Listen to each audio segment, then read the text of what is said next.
Welcome back to Movies on the Brain, where we celebrate the magic of the holidays and the timeless classics that warm our heart. I'm Jason, and today I'm diving into the true Christmas tradition with Miracle on 34th Street from 1947. Directed by George Seaton, Miracle on 34th Street is a heartwarming tale of belief, kindness, and holiday spirit. With unforgettable performances by Maureen O'Hara, John Payne, and Edmund Gwenn, this film captures the joy and magic of Christmas like no other. For this review, I watched the original black and white version to experience it just as audiences did in 1947. In Miracle on 34th Street, we're reminded of the power of belief and the importance of spreading kindness during its holiday season. Let's unwrap this cinematic gift and see why it continues to be a cherished Christmas classic. Now, I was unable to find many numbers on this movie, but here's what I was able to find. Miracle on 34th Street was released on June 11th, 1947, and had a budget of $248,000. In rentals in the U.S., it has earned over $2.7 million. On the morning of Macy's Thanksgiving Day Parade, the man playing Santa Claus is drunk. An old man named Kris Kringle discovers this and indignantly complains to the event director, Doris Walker. Noticing that Kris resembles Santa Claus, Doris persuades Kris to play Santa in the parade himself. Kris is well received and is subsequently hired to play Santa at Macy's New York City store on 34th Street. The toy department head, Mr. Shellhammer, instructs Kris to recommend overstocked items to undecided shoppers. Instead, Kris directs a woman to another store to fulfill her son's Christmas request. Impressed, the woman informs Shellhammer that she will become a loyal Macy's customer. Attorney Fred Gailey, Doris's neighbor, takes Doris's daughter Susan to see Santa. After hearing Kris speak Dutch to an orphan girl from the Netherlands, Susan is amazed.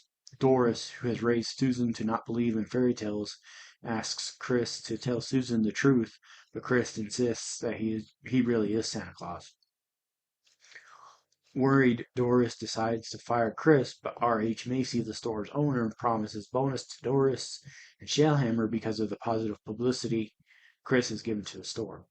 To alleviate Doris's misgivings, Shellhammer suggests Granville Sawyer administer a psychological evaluation. After doing so, Sawyer is convinced Kris has a grandiose delusion and insists for Kris to be fired and put in a mental institution. Meanwhile, Susan shows Kris a magazine photo of her dream house and tells her she wants it for Christmas. Kris promises to do his best. In the company cafeteria, young employee Alfred tells Kris that Sawyer convinced him that he is unstable simply because he enjoys dressing as Santa Claus. Kris immediately confronts Sawyer, eventually striking him on the head with an umbrella. Sawyer, outraged, brings Kris to Bellevue Hospital. Tricked into cooperating and believing Doris to be in on the deception, Kris deliberately fails his examination and is recommended for permanent commitment. However, Fred persuades Kris to not give up and represents him in court. At a hearing before Judge Henry X. Harper, District Attorney Thomas Mara gets Kris to assert that he is Santa Claus and rests his case, asking Harper to rule that Santa does not exist. In private, Harper's political advisor Charlie Halloran warns him that doing so would be disastrous for his upcoming re-election bid. Harper buys time by hearing further evidence. Fred calls Macy as a witness and gets him to admit that he believes Santa Claus exists. Macy then fires Sawyer. Next, Fred calls Mara's own young son, who testifies that his father told him that Santa is real. Mara concedes the point, but goes on to demand that Fred prove that Kris is the one and only Santa Claus on the basis of a competent authority by the following day. Meanwhile, Susan writes Kris a letter to cheer him up, which Doris also signs. When a New York Post Office mail sorter sees Susan's letter addressed to Kris Kringle at the New York courthouse, he suggests delivering all the dead letters addressed to Santa Claus to Kris Kringle and freeing up storage space. As Court resumes. Fred is informed of the mail delivery. He argues that the post office, a branch of the U.S. federal government, has acknowledged that Kris is the one and only Santa Claus by delivering the letters. When the judge insists on seeing the letters, postal employees bring multiple heavy bags of letters to Harper's desk. Harper dismisses the case. Kris invites Fred, Doris, and Susan to a Christmas Day celebration at the facility where he resides, the Brooks Memorial Home for the Aged. Susan is sad because what she asked for is not under the tree and loses faith in Kris when he admits he was unable to get her the house she wanted. However, after Kris offers Fred and Doris a route home that avoids traffic, Susan sees her dream house with a for sale sign out front. Susan becomes ecstatic and runs through the house. Fred learns that Doris had encouraged Susan to have faith and suggests they get married and purchase the house. Fred and Doris then see a cane in the house that looks like a cane Kris owns. They both begin to ponder whether Kris really is Santa Claus. Now let's look at the cast and some of their other roles they've had. Maureen O'Hara as Doris Walker. Before her passing in October of 2015, other roles for Maureen O'Hara include Martha McCandles in Big Jake, Catherine McClintock in McClintock, and Maggie McKendrick in 1961's The Parent Trap. John Payne as Fred Gailey. Before his passing in December of 1989, other roles for John Payne include Ernie Driscoll in 99 River Street, Mike Brent in Hidden Fear, and Major Paul Peterson at Bailout at 43,000. Edmund Gwenn as Kris Kringle. Before his passing in September of 1959, other roles for Edmund Gwenn include Jeremiah Nolan in It's a Dog's Life, Dr. Harold Medford in Them, and Dr. Stone in Mr. Scoutmaster. Gene Lockhart as the Honorable Henry X. Harper. Before his passing in March of 1957, other roles for Gene Lockhart include Bill Hawthorne in The Man in the Gray Flannel Suit, Cyril R. Snowden in Apache War Smoke, and Senator Tower in Hoodlum Empire. Natalie Wood as Susan Walker. Before her passing in November of 1981, other roles for Natalie Wood include Judy in Rebel Without a Cause, Maria in 1961's West Side Story, and Penelope in Penelope. Porter Hall as Granville Sawyer. Before his passing in October of 1953, other roles for Porter Hall include Jacob Q. Boot in Ace in the Hole, Jim Bridger in Pony Express, and Sam Howell in Chicken Every Sunday. William Frawley as Charlie Halloran. Before his passing in March of 1966, other roles for William Frawley include Fred Mertz in the TV show I Love Lucy, Bill Turner in Safe at Home, and Lynn Sickles in Rhubarb. Jerome Cowan as District Attorney Thomas Mara. Before his passing in January of 1972, other roles for Jerome Cowan include Lawrence in the comic, Joe Wilbur in Frankie and Johnny, and Wilson in the TV show Tycoon. Philip Tong as Julian Shellhammer. Before his passing in January of 1959, other roles for Philip Tong include Dr. Adam Penner in Invisible Invaders, John Andrew in Darby's Rangers, and Elijah Maddox in The Peacemaker. Jack Albertson as Al. Before his passing in November of 1981, other roles for Jack Albertson included Grandpa Joe in Willy Wonka and the Chocolate Factory, Amos Slade in The Fox and the Hound, and Gordon Rogers in The Late Liz. Harry Antrim as R.H. Macy. Before his passing in January of 1967, other roles for Harry Antrim include Judge Frank Parker in Gunman from Laredo, Lloyd Crowley in Teacher's Pet, and Mayor Kent in A Lawless Street.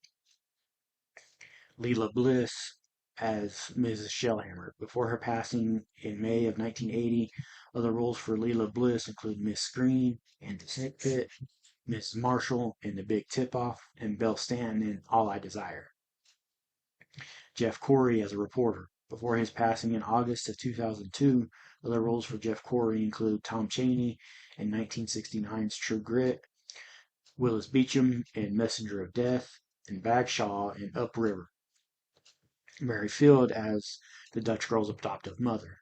Before her passing in June of 1996, other roles for Mary Field include Mrs. Totten in Ball of Fire, Sister Agnes in the TV show Going My Way, and Mrs. Curtis in Ride a Crooked Trail. William Forrest as Dr. Rogers at Bellevue. Before his passing in January of 1989, other roles for William Forrest include Martin Crane in The Masked Marvel, John Graham in Private Eyes, and Norman Holmes in Paradise Alley. Alvin Greenman as Alfred.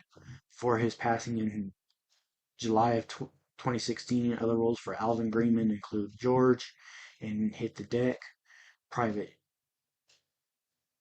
Chef Lane in 1 Minute to Zero, and Archie in Just This Once. Teresa Harris as Cleo. Before her passing in October of 1985, other roles for Teresa Harris include Alma in I Walk with a Zombie, Dora in The Gift of Love, and Nurse Teresa in Angel Face. Percy Hilton as the drunken Santa Claus. Before his passing in September of 1971, other roles for Percy Hilton include Red in The Setup, Mr. Clyde in My Friend Irma, and Dr. Graham in Legend of the Northwest. Herbert Hayes as Mr. Gimble. Before his passing in May of 1958, other roles for Herbert Hayes included Charles Eastman in A Place in the Sun, J.R. Aldrich in Sincerely Yours, and President Thomas Jefferson in The Far Horizon. Robert Carnes as the second Bellevue intern. Before his passing in December of 1979, other roles for Robert Carnes included the Sheriff King in the TV show The Hardy Boys and Nancy Drew Mysteries, Lefty in The Domino Principle, and Colonel Hawks in One Spy Too Many. Snub Pollard as the mail-bearing court officer. Before his passing in January of 1962, other roles for Snub Pollard include Pee-wee in Rollin' Plains, Knuckles in Pocketful of Miracles, and Mr. Fields in Runaway Daughters. Thelma Ritter as Peter's mother. Before her passing in February of 1969, other roles for Thelma Ritter included Birdie in All About Eve, Stella in Rear Window, and Grace Arden in Move Over, Darling. James C.A. as Dr. Pierce. Before his passing in October of 1992, other roles for James C.A. include Colonel Hancock Pollock in The Amazing Colossal Man, Abilene in Veracruz, and the Secretary of Defense in The Destructors. Okay. With me having the 1994 version in my head, I can at least see the part where Kris Kringle tries to help the float Santa, and notice if he's drunk is almost exactly shot for shot the same. But wow, I love Richard Attenborough's portrayal. Edmund Gwenn has a real presence about him that really draws you in. Maureen O'Hara is great as Doris Walker. She also has a very demanding presence. John Payne and Natalie Wood have really good chemistry, even from that very first scene while they're watching the parade. Natalie Wood's performance of being a non-believer in fairy tales and all is captivating. Fred Gailey being out front about wanting to meet Doris.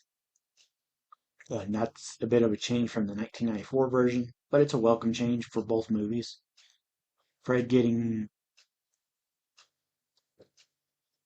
Susan to ask her mom to invite him to Thanksgiving, only for Susan to ask him in front of Doris if the way she asked was alright, was funny. And I'm really liking the chemistry between Maureen O'Hara, Natalie Wood, and John Payne so far. You really do feel like that Maureen O'Hara and Natalie Wood could pass for mother and daughter.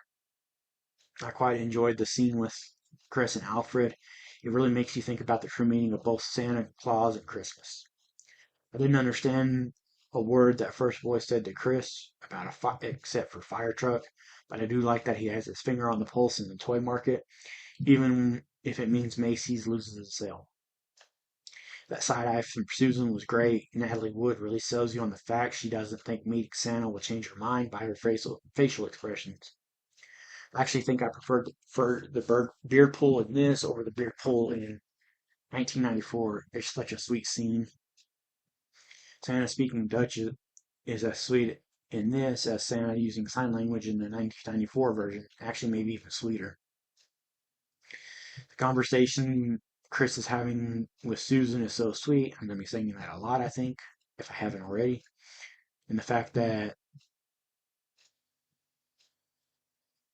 he is having this sweet conversation with Susan at the same time Doris is trying to get him to tell Susan that Santa isn't real is such a well written scene. Kris meeting the psychologist is such a unique scene that plays out almost exactly how Kris explained to Doris in the prior scene. Dr. Pierce and Mr. Sawyer have a really good scene together, neither budging on their thoughts on Kris. Porter Hall and James C.A. have really good chemistry in that scene, I thought. I love Kris's description of the imagination, and the way Susan is entranced by his description is fantastic. Shellhammer's wife being drunk is absolutely comical. I do wonder how many takes it took for them to get that scene down without laughing. That wasn't out of character for them. I do really enjoy that scene where Mr. Gimble and Mr. Macy take pictures with Kris, and Kris receives a big bonus check, and his first thought is to help his doctor friend, who I'm assuming is Dr. Pierce, get an x-ray machine, and both owners offer to help. The awe on Susan's face when Kris blows what I'm assuming is a huge bubble and it pops, leading to Kris picking excess gum out of his beard is pretty comical. Mr. Sawyer overplaying the hit to the head after his and Kris's argument was well played and well acted by Porter Hall, especially since he is trying to get Kris fired for being delusional. A scene with Fred and Kris in Bellevue was such a turning point in the movie. You really feel like Fred believes him, and it makes for a great movie. And to follow it up with Mr. Macy threatening Mr. Sawyer that he better drop the charges was so good, I thought.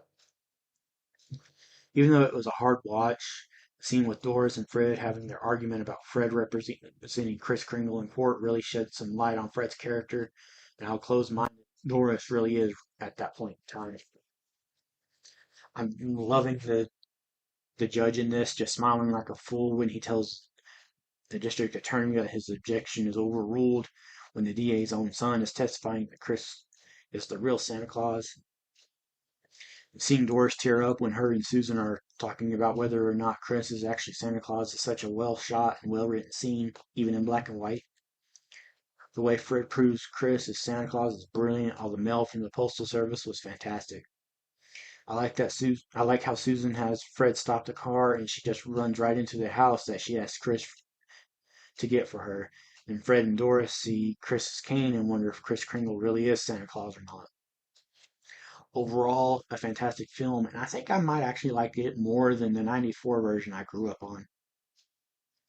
Now let's look at some fun facts and trivia about this movie. In the untranslated dialogue with the Dutch girl, Kris asks her what she wants for Christmas. She says she wants nothing, telling him that she got her gift by being adopted by her new mother. When Edmund Gwenn accepted his Best Supporting Actor Oscar, he said, "Now I know there's a Santa Claus." Edmund Gwenn gained 30 pounds to play Kris. Edmund Gwenn then provides his reaction to the beard pool so that Natalie Wood would be surprised. Both Macy's and Gimbel's were approached by the producers for permission to have them depicted in the film.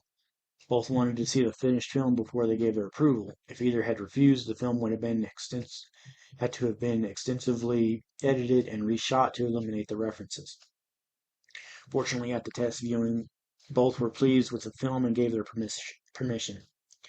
According to Natalie Wood's biographer, during the shoot, she was convinced that Edmund Gwenn was actually Santa Claus. By all account, he was a very good-natured man on the set. It wasn't until she saw him out of costume at the wrap party that she realized he wasn't Santa. Valentine Davies got the idea for the script while struggling through the Christmas shopping crowds trying to find a present for his wife. The commercialism he saw made him wonder what the real Santa Claus would make of it all. Robert Hyatt came up with his "because my daddy told me so" line. That wasn't in the original script. Alvin Greenman who played Alfred, was the last surviving cast member at the time of his death on July 14th, 2016, at the age of 86. Natalie Wood was 8 years old when she made this film. Edmund Gwenn was actually the Santa Claus for the entire 1946 Macy's Parade. And that's a wrap on my review of Miracle on 34th Street from 1947. This film continues to remind us that the magic of belief, the power of kindness, and the true spirit of the holiday season. If you enjoyed this review, don't forget to like and subscribe to Movies on the Brain for more discussions on timeless classics. Just a heads up, I've already reviewed the 1994 version of Miracle on 34th Street, so be sure to check that out on my channel if you haven't already. Let me know in the comments, do you prefer the black and white original, or does the 1994 version hold a special place in your heart like it does mine? Thanks for watching, and until next time, keep believing.